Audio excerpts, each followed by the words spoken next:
This is Still Unanswered. I'm Maya Lennox. Tonight, we go back to late 1920s Düsseldorf, a city on edge, a press hungry for horror, and a man who would come to be called the vampire of Düsseldorf. We'll try to answer a question that still haunts historians, psychiatrists, and anyone who reads these pages. Was Peter Kürten a monster beyond comprehension, a madman excused by disease, or a calculating human being who chose cruelty? Joining me is Dr. Elias Hartmann, a forensic psychiatrist and historian of psychiatry based in Berlin. Elias, thank you for being here. Maya, thank you. It's an honor to talk about this case with you, even if the subject is grim. There's a lot to unpack, ethically and clinically, so I'm glad we can take the time. By the way, I want to warn listeners. We will discuss violence, sexual sadism, and child victims. We'll do that with care, names, context, and an insistence that this is about the people who were harmed, not the myth.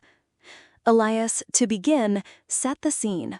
Düsseldorf, 1929.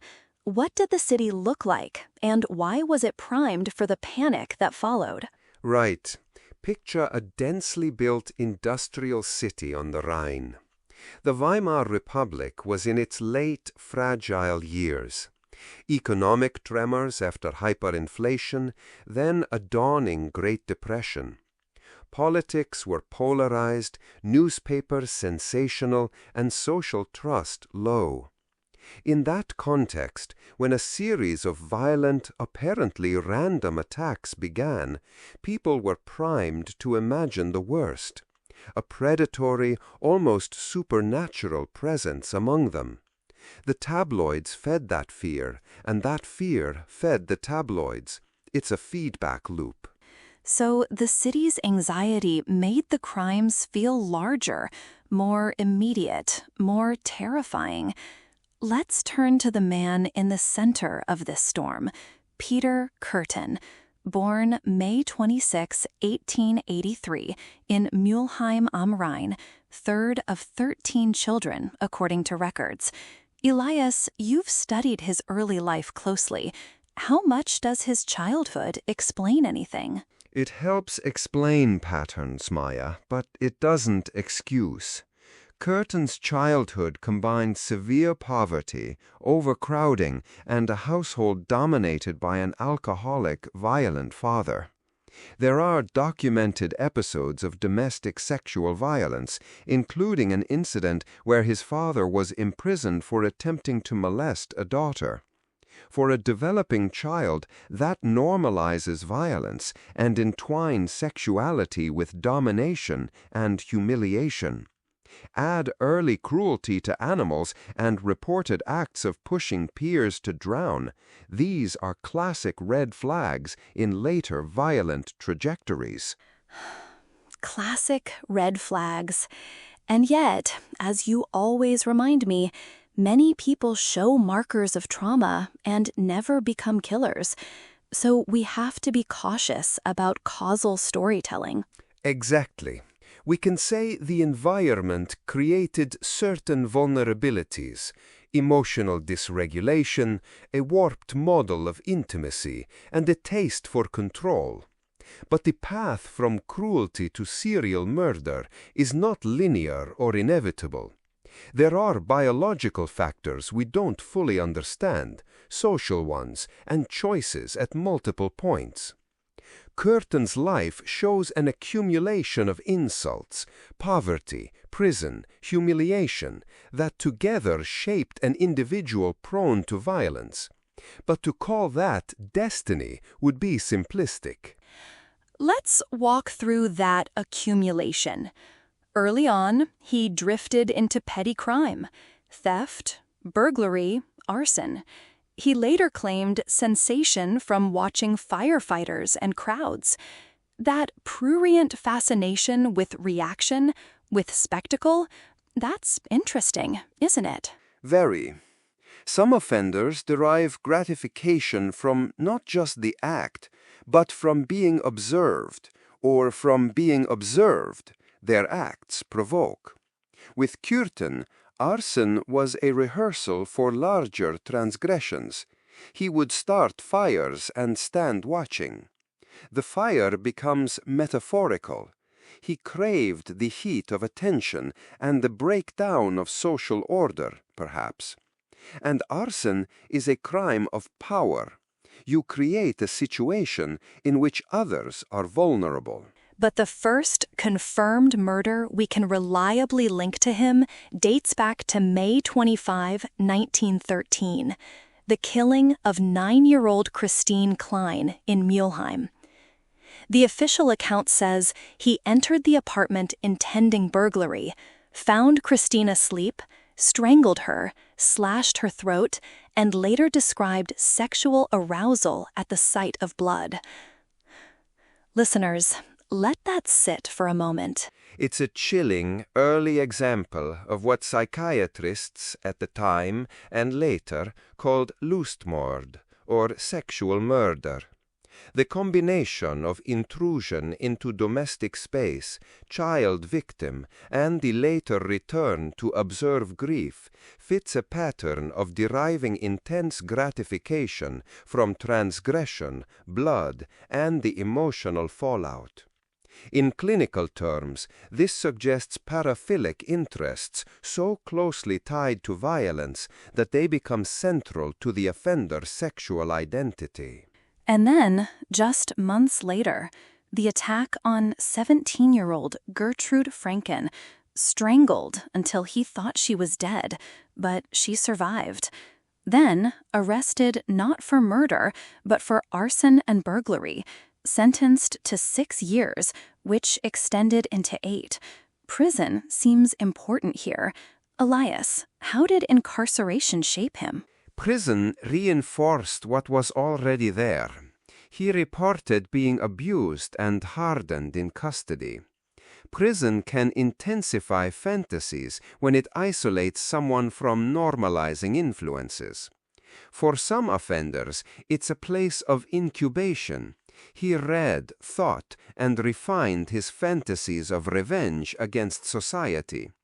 However, prison also teaches craft, how to manipulate systems, how to survive, and for someone like Kürten, perhaps how to maintain a facade of normalcy when outside.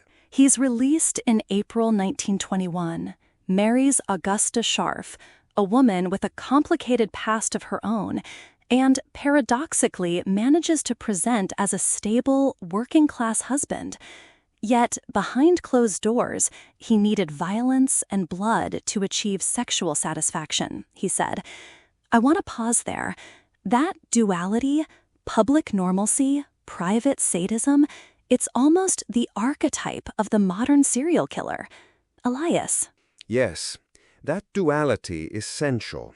Many serial offenders can compartmentalize workplace competence, social integration, and a secret life devoted to transgressive fantasies.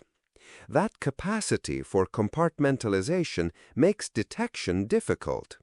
It also complicates psychiatric assessments. A man who keeps bills paid, attends union meetings, and interacts respectfully in public still can harbor homicidal paraphilias. The legal question then becomes, does that private pathology remove the capacity for moral judgment or self-control? In Kürten's case, contemporaries concluded it did not. We get to 1929. The year Düsseldorf would be traumatized. The attacks begin in early 1929. They're erratic in victim age, method, knife attacks, strangulation, hammer blows. The press seizes on the blood element and coins Der Vampir von Düsseldorf. That label matters. It shapes public perception. Elias, what does sensationalist framing do to an investigation? Sensationalist framing narrows rational inquiry.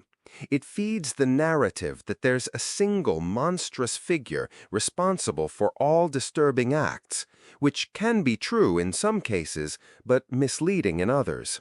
It prompts mass hysteria, floods police with tips from sincere to malicious, and creates pressure to find someone quickly. That pressure can lead to false confessions, like the one initially linked to Stausberg, and misallocation of investigative resources. It also elevates the offender into a mythic role, which has long-term cultural consequences. Right. The police investigated thousands of leads. The public panic transformed neighbors, streets, normal evenings. One detail that unsettles me: the attacks included hammer murders, where Kürten would charm a woman in a cafe and then lead her to a quiet place and suddenly strike her repeatedly. The attack on Elizabeth Durrier in October 1929 ended in death after her skull was smashed. What does that tell us about his method and mindset? Those hammer attacks reveal a few things.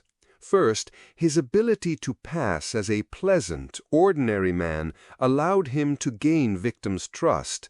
It's calculated. Second, the brutality of the method indicates intense overkill, which often maps to an overwhelming emotional component in the offender's experience.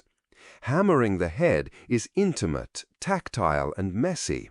For someone whose sexual arousal is bound up with blood and domination, it produces a sensory overload. It's impulsive in its violence, but also part of a sexual script he had practiced mentally. And for the city, panic deepened. Parents kept children indoors. Rumors of vampires circulated. The police, stretched, investigated over 9,000 people. At one point, the case seemed solved, wrongly, then unsolved again.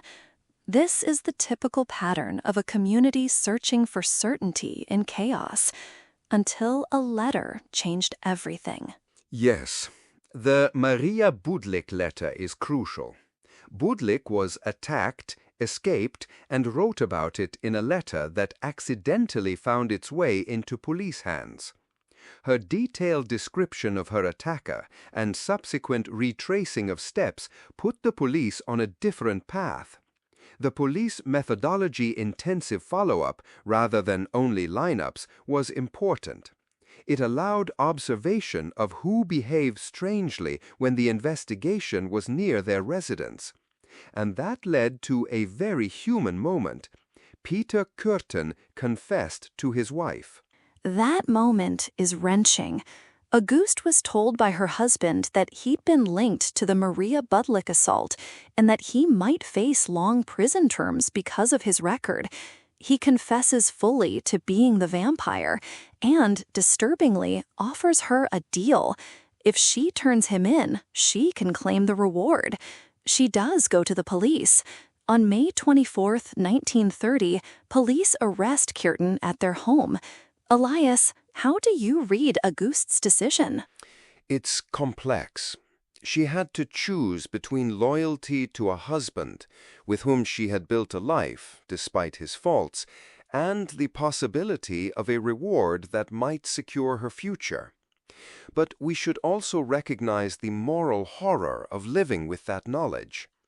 Some accounts suggest her decision was pragmatic. She feared the consequences for herself if he were discovered later, and she may have been relieved to be freed of an impossible secret. It's easy to speculate, but the record suggests she acted out of a mix of self-preservation and perhaps a sense of obligation to stop further harm. Human choices under pressure. Very much so. At the station, Kürten reportedly talked freely, at length, cataloging crimes, sometimes with an almost clinical focus on sensations rather than victims. This brings us to Carl Berg, the forensic psychiatrist who interviewed him. Elias, Berg's book, often translated as the sadist, became a cornerstone in criminology. What was Berg's take? Carl Berg approached Kürten as a textbook case of sexual psychopathy. He documented detailed confessions where Kürten associated sexual excitement with blood and violence. Berg coined or popularized terms that framed Kürten as a lust murderer, someone whose primary motivation is sexual arousal from killing. But there's nuance. Berg's work is descriptive and rich in clinical detail. It's also a product of its time. The interwar psychiatric framework emphasized moral depravity and phenotypic pathology. Modern clinicians would interpret some features differently, but Berg's documentation remains invaluable for understanding Kürten's subjective experiences. Let's pause there. Modern clinicians, like you, observe that he described orgasmic experiences tied to blood. But he was not obviously psychotic. He understood right from wrong, planned, deceived. The courts concluded he was legally sane. That judgment, sanity versus insanity, has huge moral weight. Elias, how do we unpack that distinction in his case? Sanity, in legal terms, usually asks, did the defendant know what he was doing, and did he appreciate that it was wrong? Kürten clearly did. He made efforts to avoid detection, to hide evidence, to plan. He also manipulated people. Such capacities suggest intact cognitive understanding. But legal sanity doesn't capture compulsion or the profound degradation of empathy. He may have had a severe paraphilic disorder bordering on a personality structure that left empathy virtually absent. Clinically, we can say he was profoundly disordered. Legally, he was responsible. It's a hard line. Responsible in law, monstrous in behavior. The trial that followed was a spectacle. He sat inside a steel cage. Journalists and academics crowded in. He was charged with 9 murders, 7 attempted murders, and numerous other crimes. In April 1931, he was convicted and sentenced to death by guillotine. Were there any meaningful psychiatric defenses at the trial? Berg testified that Kürten displayed pathological sadism, but Berg also conceded that Kürten knew what he was doing. There wasn't room in the legal framework and given the evidence to claim irresistible impulse or severe psychosis. Additionally, the public climate demanded accountability. The courtroom spectacle fed into a narrative of punishment rather than treatment. It's worth noting that in European jurisprudence at the time, the insanity defense had narrower applications compared to some later developments. And then the execution on July 2nd, 1931, by guillotine at Klingelpitz Prison in Cologne. There's a repeated, chilling quote ascribed to him before the blade fell, that he wanted to know whether he would hear his own blood spurt. That would be the pleasure to end all pleasures. Elias, I want to be careful. How reliable is that quote, and what does it symbolize? The quote may be apocryphal or at least embellished by press hunger for the grotesque, but whether Tashi it verbatim or not, it symbolizes a continued self-presentation as a man who fused erotic life with blood and sensation. For historians and psychiatrists, it neatly summarizes what Kürten communicated repeatedly, that the sensory aspect of violence was central to his being. It's also worth remarking on our human impulse to have a neat final sentence that explains everything, but real lives are less tidy than that. After his death, his brain was examined. No obvious lesion was found. His head was preserved in a collection for some time, and his case fed into film and scholarship. Fritz Lang's M, some scholarly texts on sexual sadism. This brings us to larger questions. During the episode, we've been circling nature versus nurture, responsibility, media. Let's dig into those. Elias, first, is Kürten a prototype? Did his case change how criminology studied sexual murder? Yes and no. Kürten became a kind of prototype in the literature on lust murder because his confessions and Berg's documentation provided a rare, extensive verbal record of inner states tied to violence and arousal. That allowed criminologists to hypothesize about paraphilias linked to murder. But we must avoid reifying one case as universal. Serial homicide manifests in many ways. Kürten's profile, early animal cruelty, arson, sexualized violence, compartmentalization, does align with later typologies of organized offenders.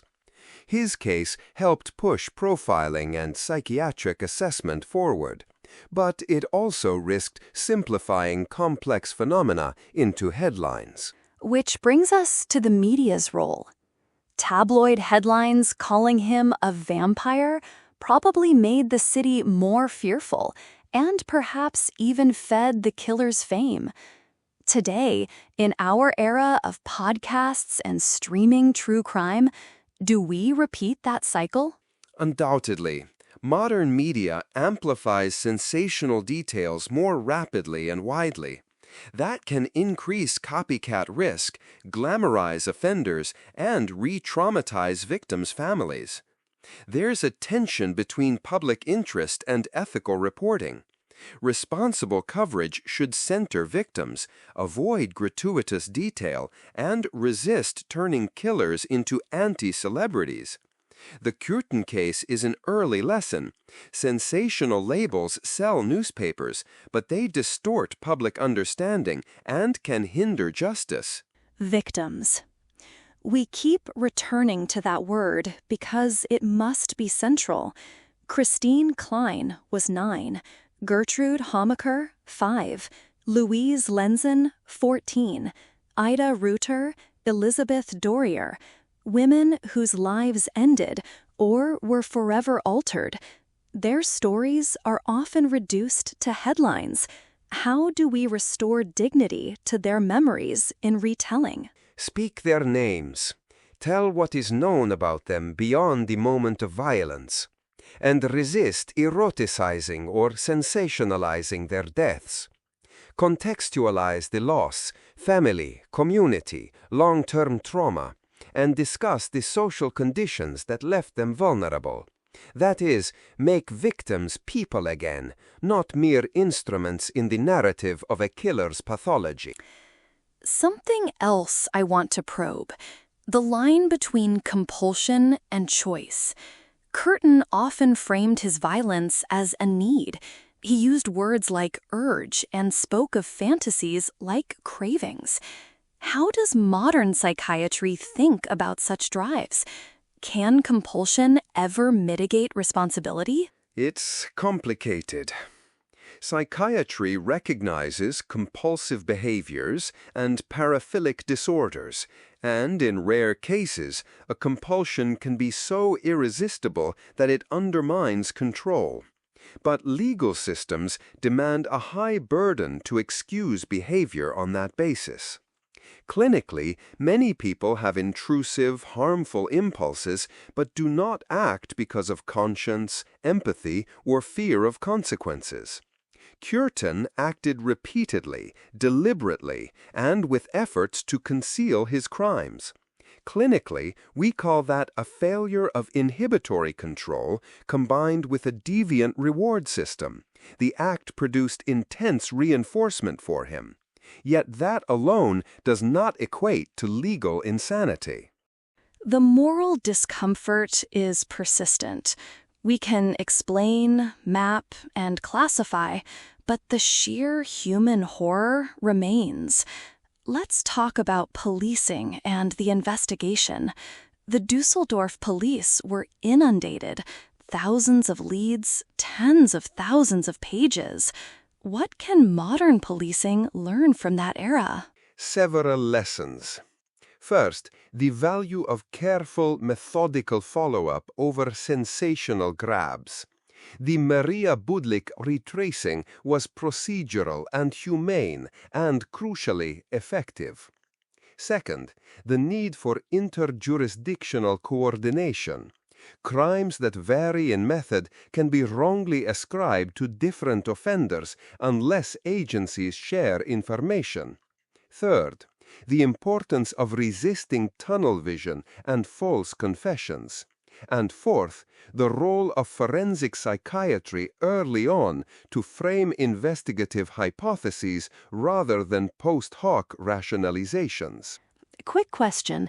Would modern profiling have helped earlier in Düsseldorf when victims and methods varied so widely? Potentially. Profiling can identify behavioral signatures, patterns in how a perpetrator approaches victims, controls them, or expresses a fantasy. Even with heterogeneous methods, certain psychological markers stand out. The offender's comfort with close contact, the tendency to select vulnerable targets, and the ritualized aspects of the attacks. But profiling is probabilistic, not deterministic. It might have narrowed suspect pools, but wouldn't replace solid detective work. Another ethical issue.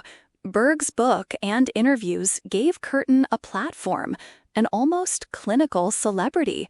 How do researchers balance the need to document with the risk of elevating perpetrators? Carefully. Primary sources like Berg's interviews are crucial for understanding pathology and preventing future harm, but researchers must frame such material critically, foreground victims and social impact, and avoid sensational excerpts that glorify the offender. If you're going to quote a killer, do it to understand motive and prevention, not to titillate. Let's imagine an alternative path for Kürten. If he'd been identified earlier and sent to secure psychiatric treatment rather than public trial and execution, what might have changed? Is that utopian? Not entirely utopian, but untenable in that historical moment. For starters, psychiatric interventions of the era were limited. Secure treatment facilities lacked the forensic sophistication we have today. Some modern therapeutic interventions reduce risk but do not erase paraphilic arousal tied to homicidal acts. There's also a moral question. When crimes are so extreme, the public demands retribution. Ideally, a system balances accountability with treatment when appropriate. In Kürten's time, the scales lean toward punitive finality. And the punishment came. He was executed. The autopsy revealed nothing conclusive. His brain was studied, and then, grotesquely, his head stored in a collection. That objectification feels like one last indignity. Why did scientists think to preserve it? They sought physical correlates of monstrous behavior. The late 19th and early 20th centuries were obsessed with finding criminal morphologies in brains, skulls, and physiognomy. Phrenology was discredited, but the impulse remained. If you can find a lesion, you can claim a biological cause. When nothing obvious was found, that challenge only intensified anxieties about unseen psychological and social causes. Preserving the head was a way of trying to contain the unknown, but it also turned a criminal into an object of study and, in the process, a spectacle. We close the loop then. Public fear, media spectacle, scientific curiosity, tragic victims, a wife's choice, a psychiatric record, a trial, an execution. So what is still unanswered? We promised listeners questions, and Elias, here are some I want to leave with. Was he insane, truly? Could the Weimar police have done better? And have we learned from this story, or simply repackaged it into our modern true crime fascination? First, insanity in the legal sense. No, he wasn't. Clinically disordered? Certainly. Second, could the police have done better? Possibly. Faster information sharing and less influence from sensational media might have helped. But local limits, resources, and the nature of the crimes constrained them. Third, have we learned? Partially. Investigative techniques, forensic psychology, and victim advocacy have advanced.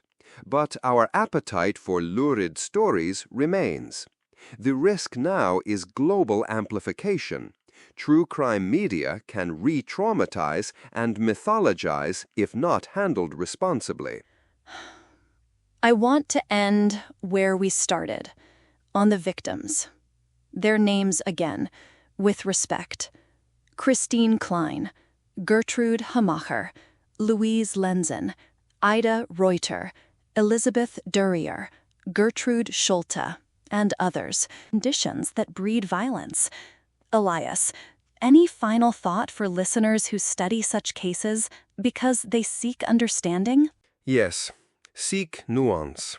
Resist the simplification of monster versus human. Hold perpetrators accountable, but also push for prevention, early intervention for abused children, support for mental health, community safety measures, and responsible media that centers victims. And remember, studying these crimes is not about curiosity alone. It's about preventing recurrence and honoring those who suffered. Thank you, Elias. That balance between understanding and not romanticizing is what this series tries to keep. If you want sources for tonight's episode, we've cited the Contemporary Psychiatric Report by Carl Berg, entries in Britannica and Biography Archives, and historic press records from Düsseldorf. We'll include those in the show notes. Thank you, Maya. Thanks to listeners who sat with this difficult material with care. This is Still Unanswered. If tonight's episode felt heavy, it was meant to. We study these cases not for shock, but to ask hard questions about responsibility, suffering, and how societies respond to unspeakable acts. If you found this episode helpful, please consider sharing it with someone who will approach it thoughtfully. We will be back next week with another case that resists easy answers. Until then, take care of each other.